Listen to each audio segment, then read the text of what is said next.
ભગવાન જગન્નાથની ચંદન યાત્રા અખાત્રીજના દિવસે ભગવાન જગન્નાથ, બહેન સુભદ્રા અને ભાઈ બલરામના રથનું પૂજન।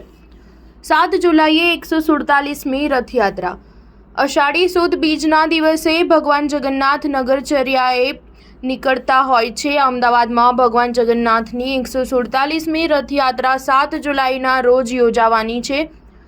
ત્યારે રથયાત્રા પહેલા ત્રણેય રથનું પૂજન કરવામાં આવતું હોય છે। આજે 10 મે 2024ના અખાત્રીજના દિવસે ભગવાન જગન્નાથ, બહેન સુભદ્રા અને ભાઈ બલરામના રથનું પૂજન કરવામાં આવ્યું હતું।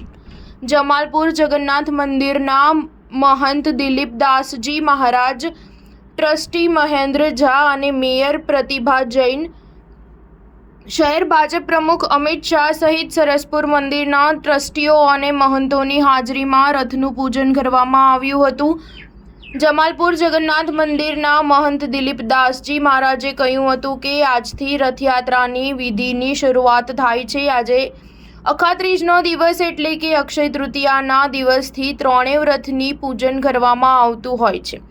આજે વિશિષ્ટ વૈદિક મંત્રોચ્ચાર સાથે પૂજન કરવામાં આવે છે। પુરી ખાતે પણ આજે રથનું પૂજન કરવામાં આવતું હોય છે।